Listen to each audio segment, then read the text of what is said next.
So is this list going to be based on sound quality? Nope. What about build quality? Mm-mm. Is it going to be based on value? Nope.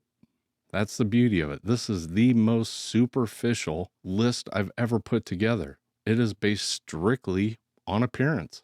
It couldn't be any more superficial. It couldn't be any more subjective. And everybody has the right to have an opinion on this because you don't have to own it. You don't have to know anything about it. You can get on the internet. You can look at the pictures and you can say, I like that. I don't like that. I love that. That's terrible. This is going to be a lot of fun. The Skylabs Beauty Awards. This video is brought to you by skylabsaudio.com. Great news, we have extended our free shipping on orders of $99 or more through the end of December. Shirts, hoodies, slip mats, new vinyl records, equipment by Grado, Advanced Paris, Wharfdale, Cambridge Audio. We really appreciate you supporting the channel, our small business here in West Des Moines, Iowa, and I thank you. I'm actually really torn on which ones I want to start with. Let's see. Now let's go right for the gusto. Receivers. And I'm going to start with the Marantz 2325. To me, this is the best looking Marantz piece of all time, ever. It's everything that I like about Marantz in one receiver. It's got size. You got a nice wood cabinet if you want one, and you should have one with a 2325. It's got my favorite Marantz design where they've incorporated the push buttons into the black display rather than outside of the black display and part of the aluminum faceplate like the 2270s. I just like the buttons built into that window. Don't know why. I love the symmetry of this piece, even though most of the Marantz have symmetry. This one with all of the extra push buttons and the extra knobs across the faceplate, it just looks really balanced. And that's something that's important to me. I just think this is one of the greatest looking receivers of the 70s. You get that in a really nice wood cabinet, and you've got something to really show off with your stereo system. And the next two are no big surprise. They are both from Sansui, and I'm not sure which one of these I think is better looking, but the G-971 is definitely one of my favorite receivers from the 70s. It's a black European version of the G-9700, which is also an incredible looking receiver. I just think that black faceplate just takes it up a notch. With all that black, all the colors and everything just kind of pop out a little bit more. And I think that's why I like it. But either one, I'd definitely be happy with. You've got those two really big volume and tuning knobs in the front. Again, it's a very symmetrical design. Even though it's a vinyl wrap cabinet, I do like the look of the rosewood. And I also like the digital readout for the tuner. You have the analog and you get the digital, so you get that extra kind of turquoise blue color. And then it's got some nice digital meters to go along with it as well. So it's that hybrid stage between analog and digital. You're actually getting both. That extra little bit of eye candy. I love it. I think it's awesome. And then the second Sansui would be the 990DB, which again is a European version. This would be the European counterpart to the 9090DB, again with that nice black faceplate. Really makes those colors stand out, and it's got a lot going for it visually. Not quite as symmetrical as the Marantz, but it's still really balanced when you look at it. These are big, heavy receivers with real walnut veneer. With these, that black faceplate really shows off that blue back dial of the FM tuner. You got the yellow meters down in the front. I think the 9090DB is one of the most iconic looking receivers from the 70s, and the European 990DB just takes it up another level. And something else interesting I've noticed over the years with the GX700 series, I think 9 out of 10 of those comes in with the sticker on it, the original little dot sticker. And I don't remember what it says. We'll have a picture up. That sticker's always there. I think I've had one or two that didn't have it. I don't know how that happened. You know, I mean, obviously you didn't clean the receiver, and I leave them on there every time we get one, as long as it's not roached, you know, as long as it's not half torn or something like that.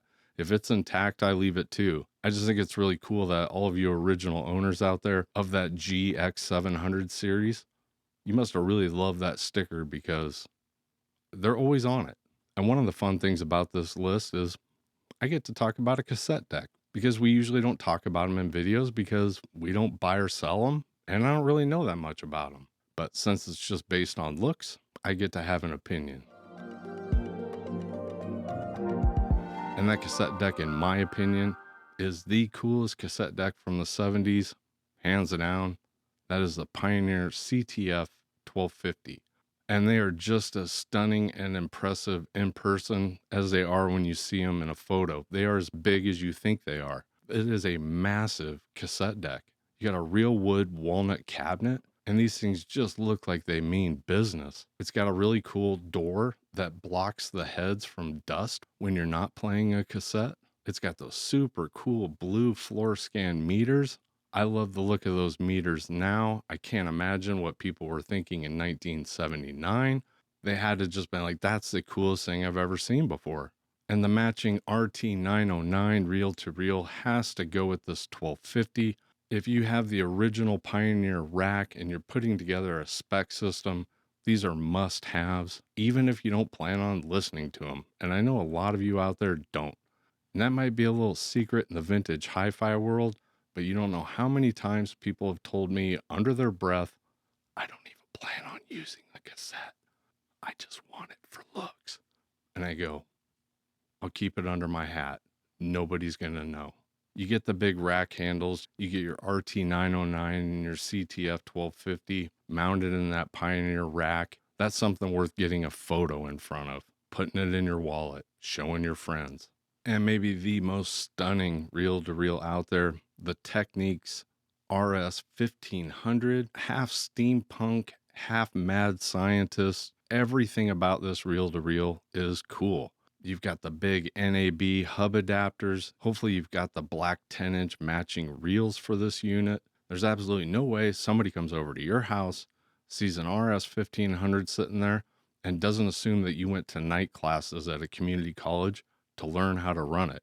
If you want to see something really cool, Fernando at Sci-Fi Audio in New Jersey has a custom-made RS 1500 that's been made to look like a Macintosh. It's as cool gets.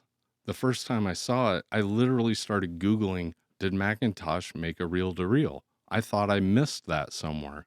Whoever's doing those custom upgrades to those Technics RS 1500s is doing an amazing job. You should definitely go check out Skylabs. Sci-Fi Audio. Fernando's stuff is on another level. If you want to drool, definitely check it out.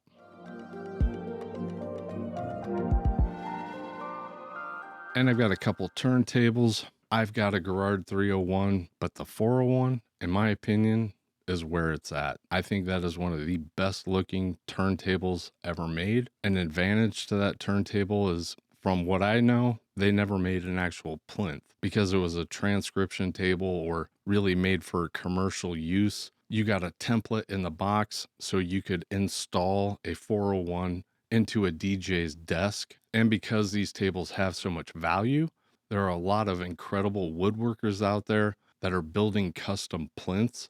It is one of my favorite rabbit holes to go down when I'm just sitting there on the couch late at night and I just want to drool over something that I could never afford. Just Google Garrard 301 or 401 because that is eye candy for days. And I really like the looks of the 301 as well, but that 401, that's where it's at for me. I just think it's a little bit more elegant and maybe not as much kind of Art Deco-y. I don't even know if that's a word, Art Deco-y, but you get it. I like the more squared off lines with the 401. And another Sansui to throw into the list would be the SR838. For me, this is my favorite, the best looking turntable you could get in the 70s. I love the looks of this thing. I love how simple it is.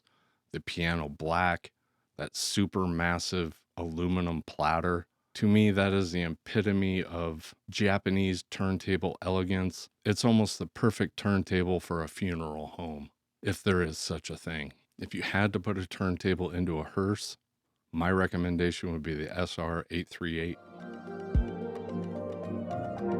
And I might be taking a little bit of a cop out on the speaker choice, but to tell you the truth, I like kind of boring rectangular speakers. That's what I like. I'm not really into the really elaborate, more art speakers. But there is one speaker that I think they really nailed the design on. It is my favorite looking speaker of all time, and that is the Klipsch La Scala, especially the newer versions that have the second cabinet. I mean, I love everything about the design of that speaker, how big it is, how deep it is, those bass ports or those scoops in the front that look like they are a black hole, like they hold all the secrets of the universe. If you could get far enough into a set of Klipsch La Scalas, you'd probably figure out who killed JFK. That's how mysterious and how deep those chambers go to me when I'm listening to a pair of La Scalas. You know, these are big, huge, massive, furniture grade speaker cabinets. In a perfect world, every speaker I own would look like a pair of La Scalas.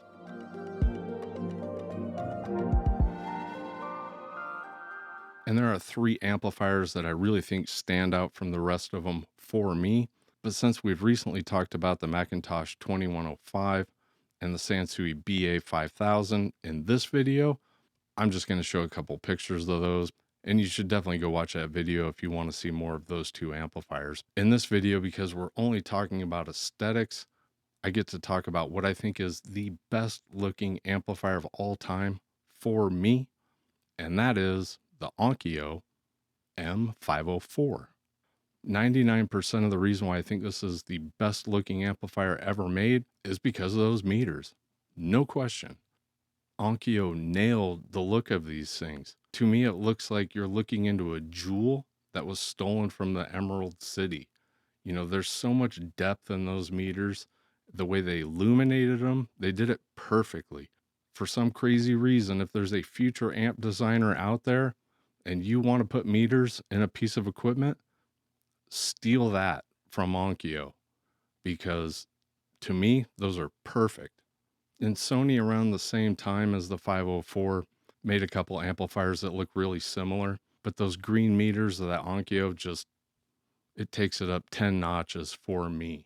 I think that amplifier is so stunning. If a piece of equipment has a way of manipulating your brain, getting you to think that something sounds better than it really does because of the way it's presented and the way it makes you feel when you're sitting in front of it, that Onkyo would have me duped. I would look like the cartoon characters with the swirly eyes sitting there in front just saying, this is the greatest sounding amplifier I've ever heard in my life, and I don't want to leave. Onkyo Integra M504. It's like they designed that thing for me. And if you enjoyed that video, you should definitely check out this one. You'll like it. It's fun. It's a fun one.